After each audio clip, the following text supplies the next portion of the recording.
الحمدللہ رب العالمین والصلاة والسلام علی رسولہ الکریم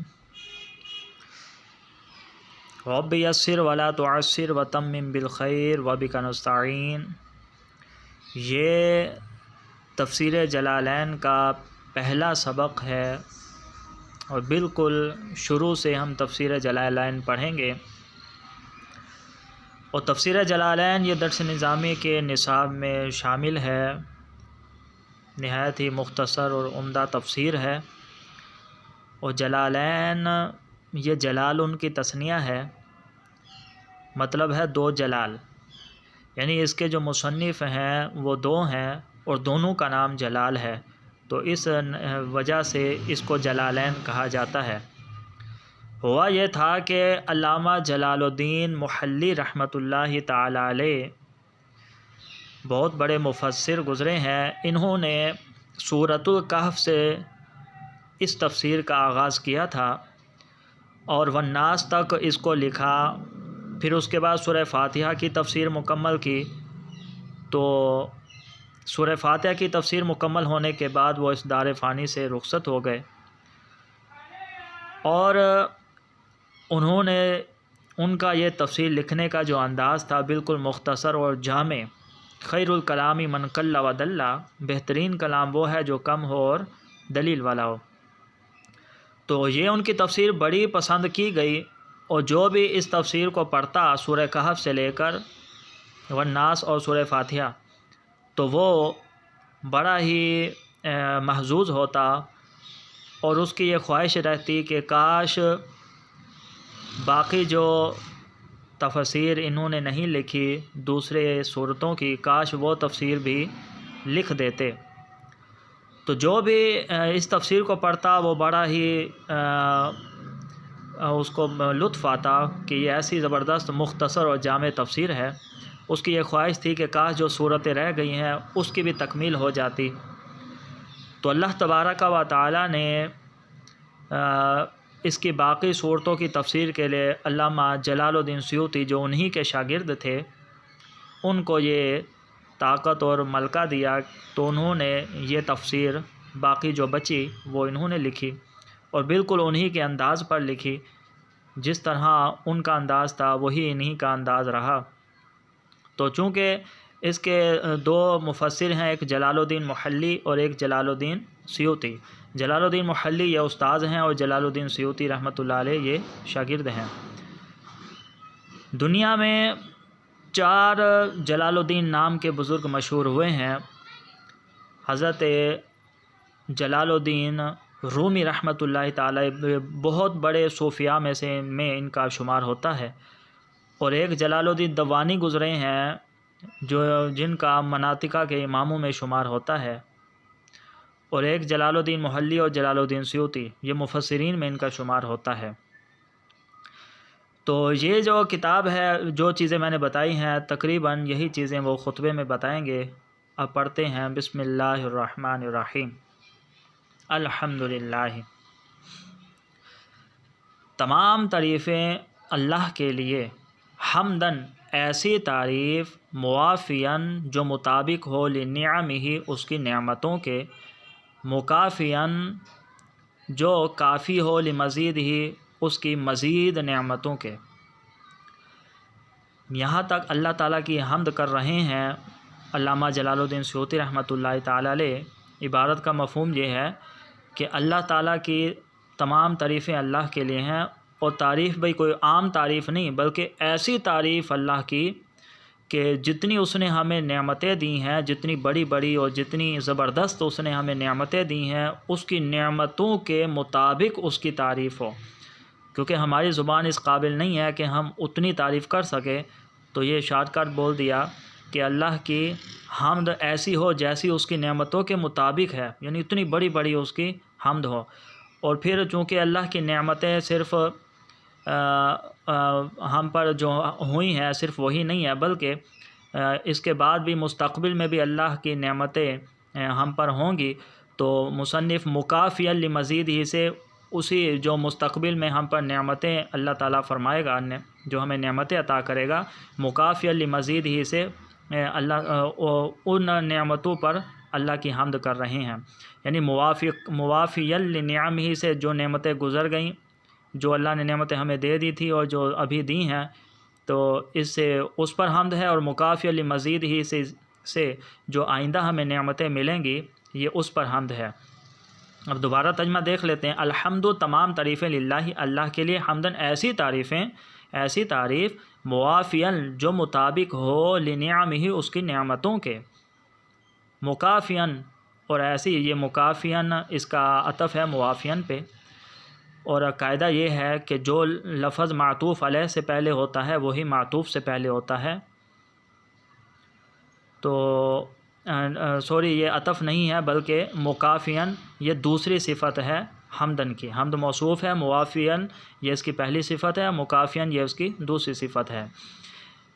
تمام تعریفیں اللہ کے لیے، حمدن ایسی تعریف موافین جو مطابق ہے لنعمہ اس کی نعمتوں کے، نعم یہ نعمت کی جمع ہے،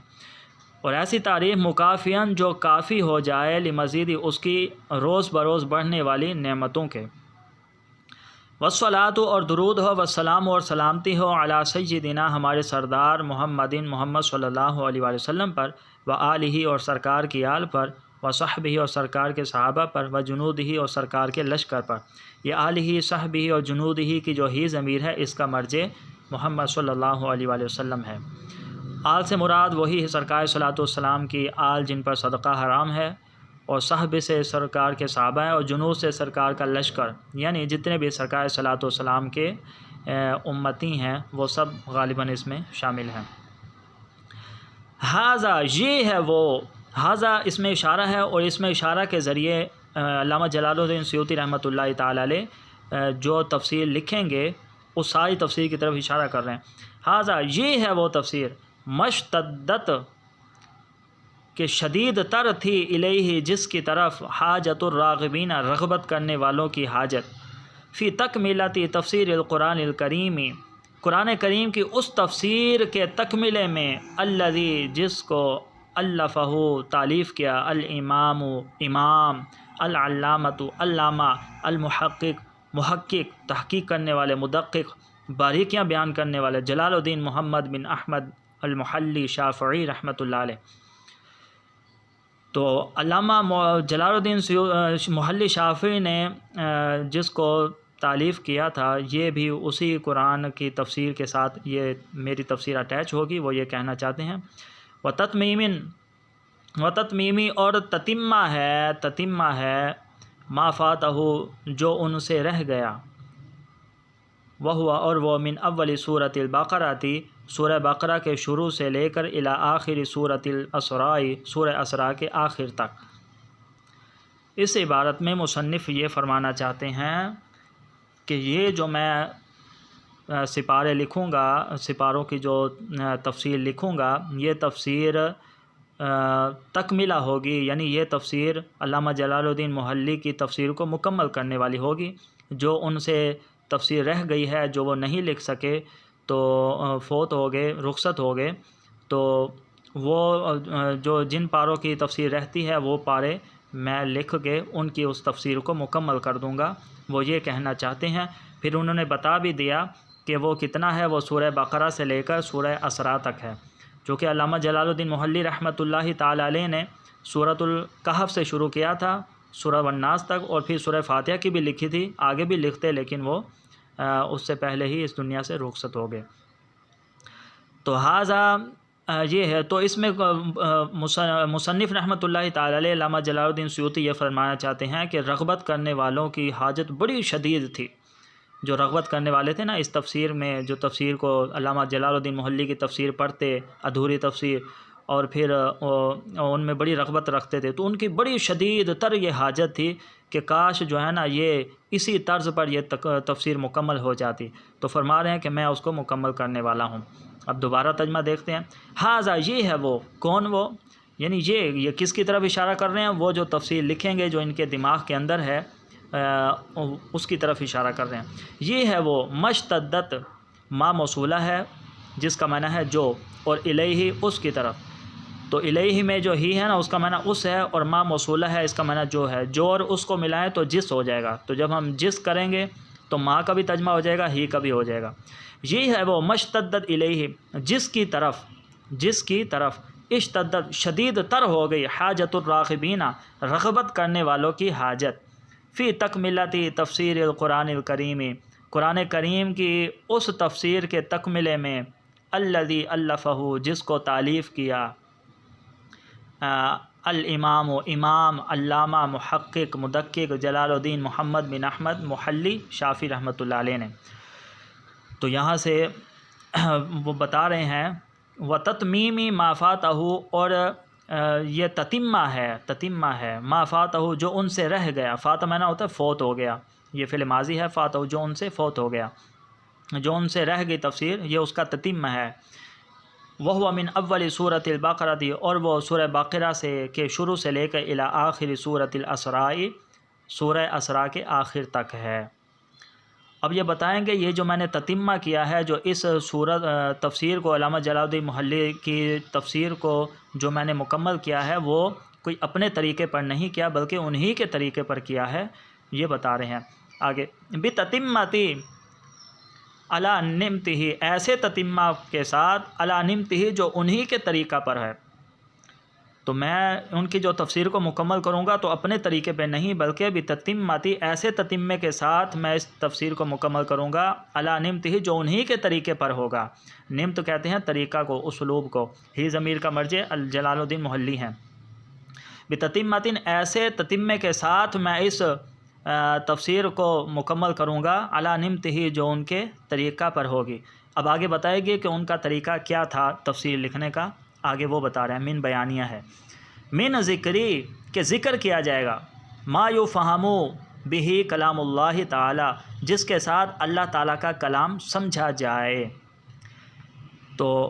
یعنی اللہ تعالیٰ کا کلام جن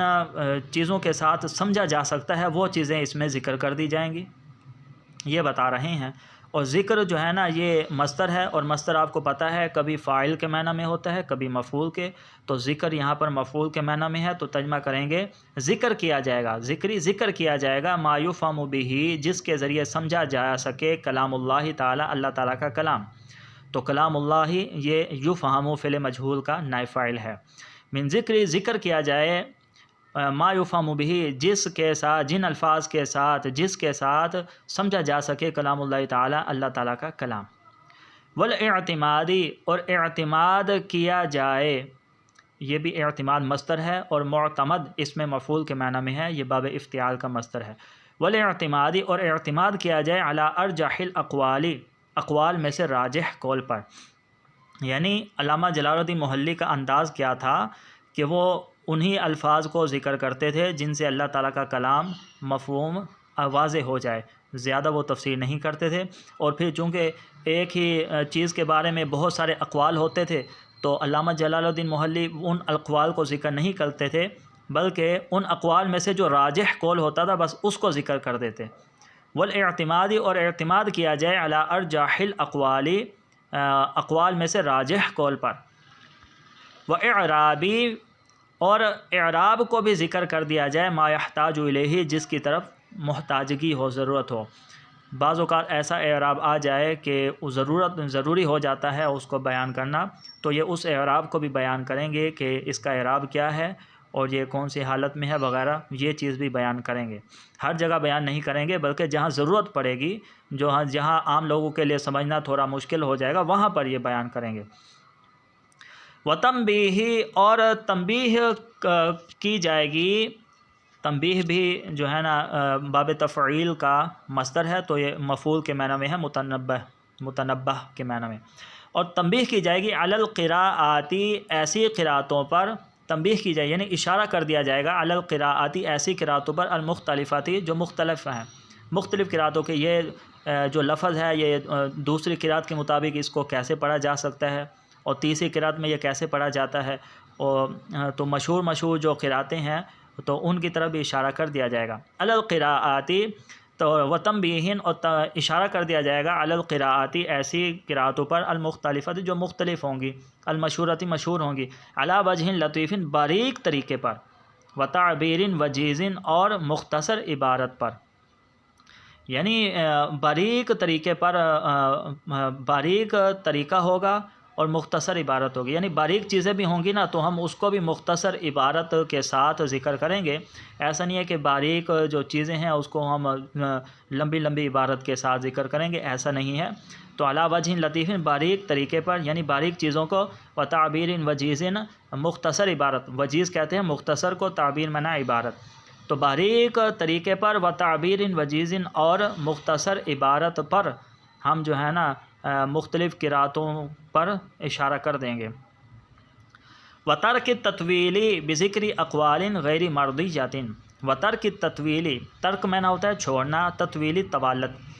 اور طوالت کو چھوڑ دیا جائے گا۔ ترک بھی مصدر ہے جو مفعول کے معنی میں ہے، اور طوالت کو چھوڑ دیا جائے گا بذکر اقوال، ایسے اقوال کو ذکر کرنے کے ساتھ، غیر مرضیۃ، جو غیر ضروری ہیں، یعنی ہم غیر ضروری اقوال کو ذکر کر کے عبارت کو لمبی نہیں کریں گے، بلکہ ہم جو ہے نا غیر ضروری اقوال کو ذکر نہیں کریں گے تاکہ ہم جو ہے نا ہماری جو تفسیر ہے وہ طوالت سے بچ جائے۔ و ترک تطویلی، اور طوالت کو چھوڑ دیا جائے گا بذکر اقوال غیر مرضیۃ، ناپسند اقوال کو ذکر کرنے کے ساتھ، غیر ضروری، غیر مرضیۃ کا کر لیں، غیر ضروری اقوال کو ذکر کرنے کے ساتھ۔ جب غیر ضروری اقوال ذکر کریں گے تو عبارت لمبی ہو جائے گی، تو اس لیے ہم جو ہے نا غیر ضروری اقوال کو ذکر ہی نہیں کریں گے تاکہ طوالت نہ ہو سکے۔ و اعاریبا، یہ جمع منتہی الجموع ہے اور غیر منصرف ہے، اور یہ دو سببوں کے قائم مقام ہوتی ہے، یہ اعراب کی جمع ہے۔ اعاریبا، اس کا جو عطف ہے اقوال پر ہے، تو جیسے ہم غیر ضروری اقوال کو ذکر کرنے سے طوالت کو بچائیں گے، اسی طرح ہم ان اعراب کی تفاصیل کو بھی چھوڑ دیں گے۔ محلھا کتب العربیۃ، جس کا محل عربی کتابیں ہیں، یعنی وہ اعراب کہ جو عربی کتاب، لغت کی کتابیں جو وہاں پر جن کی لکھی ہوتی ہیں، جو چیزیں وہاں پر لکھی ہوتی ہیں، وہ جو ہے نا اس تفسیر میں لکھ کر ہم اپنی کتاب کی تفسیر کو لمبا نہیں کریں گے۔ تو